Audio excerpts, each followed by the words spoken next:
Belgharia station থেকে train ধরার সময় যদি দেখেন যে 2 নাম্বার গেট খুলেছে, তাহলে নিশ্চিত থাকুন এখানে ট্রেন মোটামুটি 5 মিনিট মতো দাঁড়াবে আর আপনি ঠিক আপনার ট্রেনটা পেয়েই যাবেন। সকালবেলা আর সন্ধেবেলায় 2 নাম্বার গেট একবার খুললে এত ভিড় হয়ে যায় যে সব ট্রেন মোটামুটি 5 থেকে 10 মিনিট মতন দাঁড়িয়েই থাকে।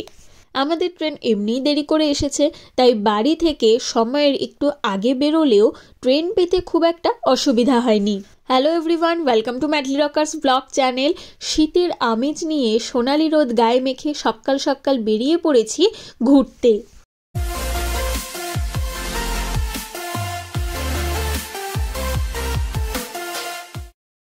আজকের গন্তব্য ব্যান্ডেল। ট্রেনে যেতে যেতে চোখে পড়ল গাছপালায় ভরা এই মনোমুগ্ধকর দৃশ্য। শহর থেকে একটু দূরে চলে আসতে পারলেই চোখের আরাম দেয় এই সবুজ। বেলঘরিয়া থেকে বর্ধমান লোকাল ধরে 1.5 ঘন্টার মধ্যেই আমরা ব্যান্ডেল স্টেশনে পৌঁছে গেছি। ব্যান্ডেল বলতেই সবার প্রথম যেটা মনে পড়ে অবশ্যই সেটা হলো ব্যান্ডেল চার্চ।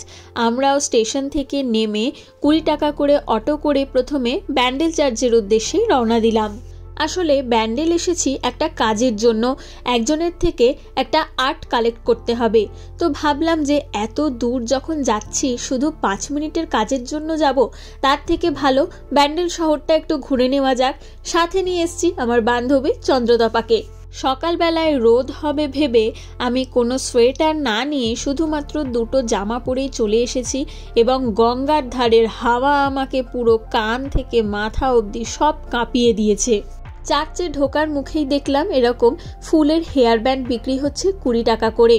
দেখে মনে হচ্ছিল যেন গাছ থেকে কেউ ফুল তুলেই এখানে থরে থরে সাজিয়ে রেখেছে এবং শীতের এই সুন্দর রোদ্দুরটা পড়ে এই জায়গাটা এত সুন্দর লাগছিল। একটু ফটো তোলার ইচ্ছা হচ্ছিল, কিন্তু আমি যেহেতু কিছু কিনিনি তাই ওখানে দাঁড়িয়ে আমি আর ছবি তুলিনি, চলে এলাম একদম ভেতরে। এই কাকাটা বলি এখানে ওদের ছবি তুলে দিতে।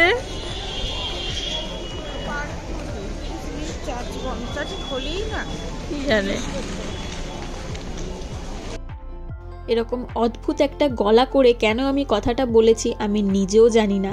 যাই হোক, ছবি ওখানে তোলা হয়েছে এবং এরকম রাস্তা দিয়ে চলা পথযাত্রীদের দাঁড় করিয়েই আমরা আমাদের ছবিটা তুলেছি।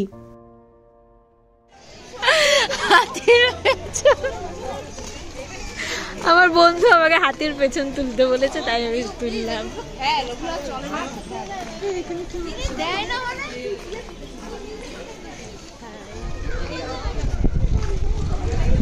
অনেক পুরনো চার্চ।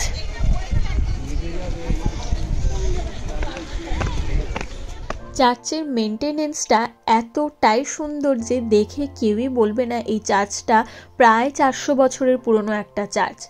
যা বুঝলাম উইকিপিডিয়া ঘেটে, এই চার্চটা প্রথমে 1599 বা 1632 সালের দিকে তৈরি করা হয় এবং তারপরে প্রথম চার্চটিকে আবার পুড়িয়েও দেওয়া হয় এবং দ্বিতীয় চার্চটি তৈরি হয় 1660 খ্রিস্টাব্দের দিকে, অর্থাৎ মোটামুটি ওই 400 বছরেরই পুরনো চার্চ। পর্তুগিজরা যখন হুগলি নদীর তীরে নিজেদের আধিপত্য স্থাপন করে তখনই তারা এই চার্চটা বানিয়েছিল। ছাদের এই অংশটা দেখে আমার সেলুলার জেলের ছাদের কনস্ট্রাকশনের কথা মনে পড়লো। ওইখানের ছাদেও বেশ এরকম ধাপে ধাপে পাথর বা একটা করে বার এরকম দেওয়া ছিল। তারপর দেখলাম যে নামার সিঁড়ি আর ওঠার সিঁড়িটা সম্পূর্ণ আলাদা এবং নামার যে সিঁড়িটা সেটা অনেকটা গুপ্ত কক্ষের মতন, যদিও এখানে কোনো গুপ্ত কক্ষ নেই এবং এখান দিয়েই সোজা প্রেয়ার রুমে যেতে হয়। আমরা যে সময় গেছিলাম তখন প্রেয়ার চলছিল বলে প্রেয়ার হলে কাউকে ঢুকতে দিচ্ছিল না। পাশেই রয়েছে একটা ছোট্ট মিউজিয়াম যেখানে 2-3টে মাস্তুল রাখা রয়েছে। মাস্তুল মানে সেরকমভাবে বোঝা যাবে না, 2-3টে কাঠ রাখা রয়েছে, এইটুকুই শুধু দেখে বোঝা যাবে।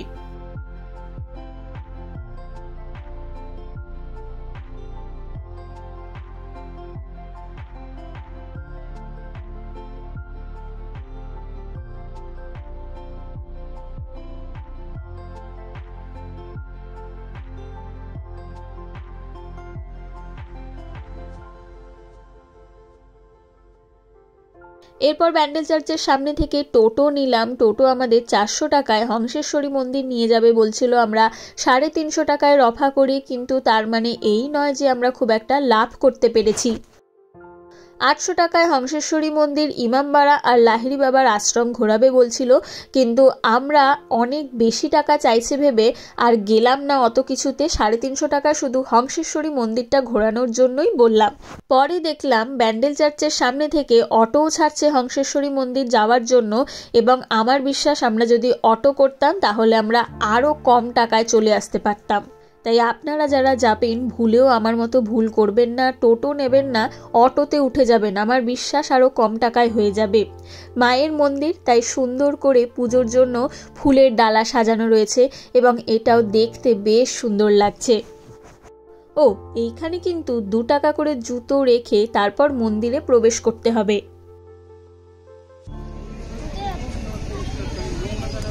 কি দারুণ রে ভাই, অনেক পুরনো, বোঝাই যাচ্ছে। হ্যারি পটারের মতন না?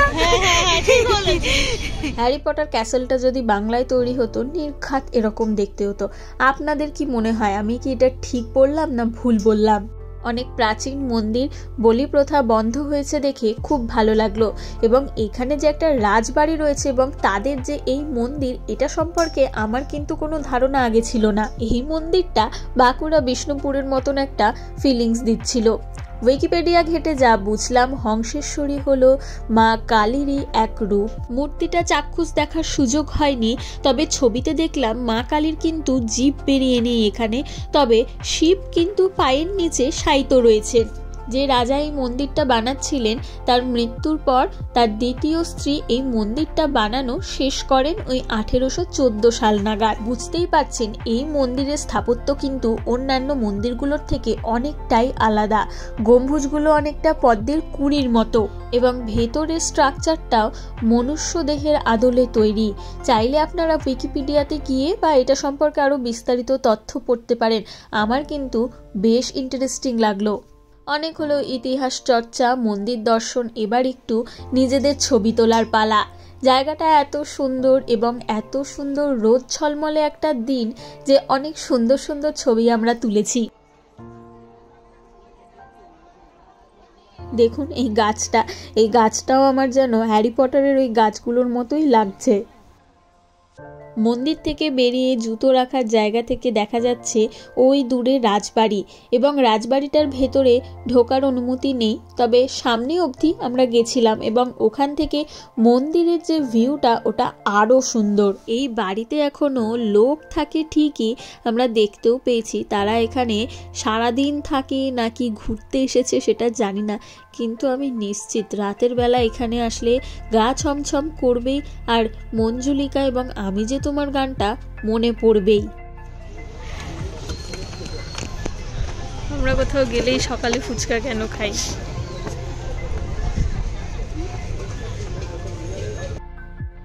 মন্দির থেকে বেরিয়ে বান্ধবীর ইচ্ছা হলো এখানকার ফুচকা কেমন সেটা টেস্ট করে দেখার। এই ভর দুপুরে ফুচকা খাওয়ার ইচ্ছা আমার না থাকলেও বান্ধবীকে সাথ দেওয়ার জন্য পাতা নিয়ে আমিও দাঁড়িয়ে পড়লাম। ফুচকা খাওয়ার জন্য দাঁড় করিয়েছিস? ফুচকাটা ভালোই ছিল। এরপর আমাদের কি মনে হলো, আমরা টোটোওয়ালাকে বললাম যে আপনাকে 500 টাকা দেবো, আপনি আমাদের ইমামবাড়া অবধি ছেড়ে দিন। আসলে চেয়েছিলাম উনি ইমামবাড়া থেকে আমাদের ব্যান্ডেল চার্চ অবধিও 500 টাকায় নিয়ে আসবে, কিন্তু উনি সেটা করতে রাজি হয় না। এবং ইমামবাড়া পৌঁছানোর পরে আমরা বুঝতে পারলাম যে আমরা কত বড় ভুল করেছি 500 টাকা দিয়ে ইমামবাড়া এসে। ইমামবাড়াটা তো ভীষণই সুন্দর দেখতে, এবং যেখানটায় ছবি তোলা অ্যালাউড নয় সেই অংশটা আরও সুন্দর। উপর থেকে ঝাল লণ্ঠন ঝুলছে এবং চারিদিকে কাঁচের দেওয়াল। আমার মনে হচ্ছিল যদি রাতের বেলা এখানে আসা যেত, ওই আলোগুলো জ্বললে ওই জায়গাটা আরও সুন্দর দেখাতো। এর আগে কোথাও টিকিট লাগেনি, কিন্তু ইমামবাড়া ঢুকতে 10 টাকা করে টিকিট লেগেছে। এটা খুব সুন্দর, সবাই বলছিল।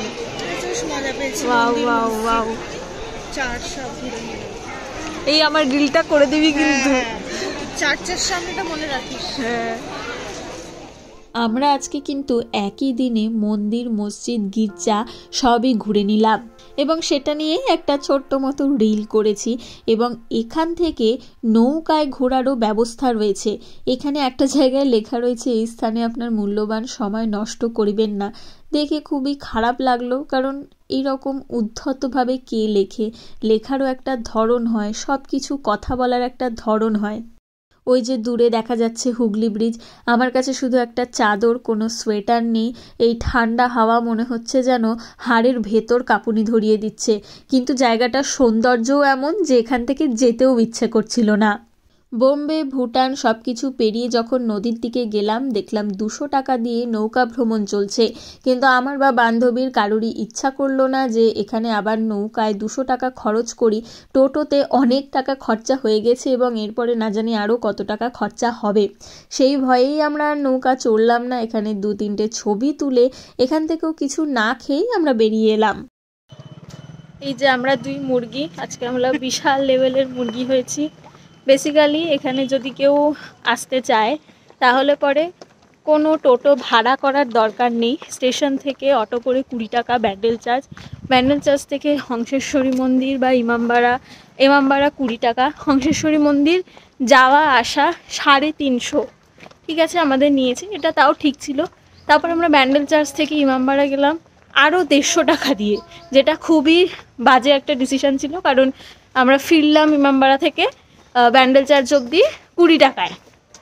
তো সেই জন্য হংসেশ্বরী মন্দির যাতায়াতটা 300 টাকায় হয়ে যাবে, আর ইমামবাড়া ব্যান্ডেল চার্জ 20-40 টাকায় আমাদের এখানে। আর লাহিড়ী বাবার আশ্রম সেটাও ওরকম 300 টাকা মতোই বললো।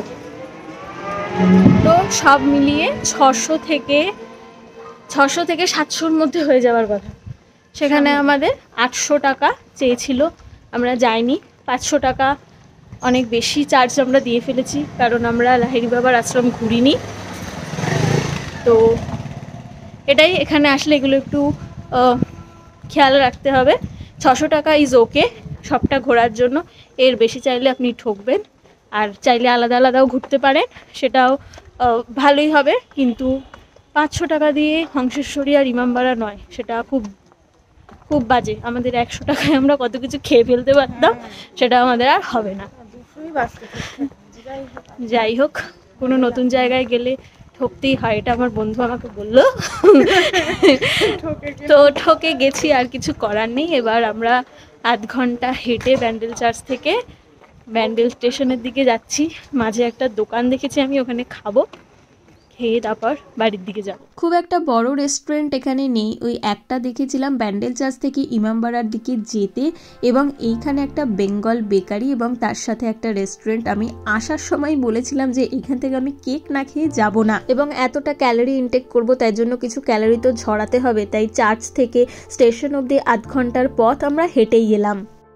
এবং এই দোকানে ঢোকার ডিসিশনটা যে কতটা ভালো ছিল সেটা কেকগুলো খাওয়ার পরেই বুঝেছি। নিয়েছিলাম black forest cake, mango pastry এবং তার সাথে পনির পিৎজা আর একটা চিকেন অলিভ সাপ, এরকম কিছু নাম।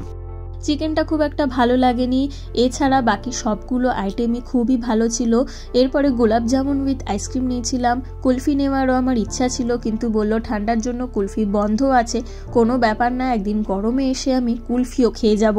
আমরা যেখানটা বসেছিলাম সেটা বেসিক্যালি একটা ক্যাফেটেরিয়া, এর পাশেই কিন্তু একটা রেস্টুরেন্টও রয়েছে, যেখানে আবার একটা আইবুড়ো ভাতের আয়োজন চলছিল। যারা একটু শৌখিন খাবার, কেক, পেস্ট্রি এসব পছন্দ করে তাদেরকে আমি ডেফিনেটলি ব্যান্ডেলের এই দোকানটা সাজেস্ট করব। ব্যান্ডেল আসলে এই দোকানে একবার কেক পেস্ট্রিগুলো খেয়ে যাবেন, ভালো লাগবে। সূর্যের সাথে সাথে আমাদের শক্তিও অস্তমিত, এবং 4:32 ট্রেন আধ ঘন্টা দেরি করে ছাড়লো ব্যান্ডেল স্টেশন থেকে। খুব অদ্ভুত কিছু অভিজ্ঞতাও হলো ট্রেনে। একজন মহিলা একটা বড় সুটকেস নিয়ে দুজনের বসার জায়গা ব্লক করে রেখে আরও একটা অন্য জায়গায় উনি বসেছেন, অর্থাৎ টোটাল 3 জনের জায়গা নিয়ে উনি বসেছেন, এবং ওখানে উনি কাউকে বসতেও দেবেন না। আমার কাছে একটা বড় জিনিস ছিল যেটা নিয়ে আমার পক্ষে এই ভিড়ে দাঁড়ানো সম্ভব ছিল না, তো ওনার হাজার বারণ সত্ত্বেও আমি ওই জায়গাটায় গিয়ে বসে পড়ি, এবং সেটা জানলার ধার ছিল, এবং সৌভাগ্যবশত আমি জানলার ধার পেয়ে যাই। যদিও আর কিছুক্ষণ পরেই একদম ঘুমিয়ে পড়েছিলাম, অনেক সকালে উঠেছি, তাই চোখ খুলে রাখতে পারছিলাম না, এবং সারা দিনে রোদের জন্য মাথাটাও ভীষণ ব্যথা হয়ে গিয়েছিল। আজকের ব্লগটা এখানেই শেষ। কমেন্ট করে জানাতে ভুলবেন না ভিডিওটা কেমন লাগলো এবং ব্যান্ডেলে আমি যে কটা জায়গা দেখলাম এবং লাহিড়ী বাবার আশ্রম ছাড়া আরও কিছু নতুন বা একটু অফবিট কিছু দেখার আছে কিনা কমেন্ট করে অবশ্যই জানাবেন। পরের বার গেলে আমি সেই জায়গাগুলো ভিজিট করব। অফবিট জায়গা দেখতে আমার খুবই ভালো লাগে। দেখা হবে পরের ভিডিওতে। টাটা।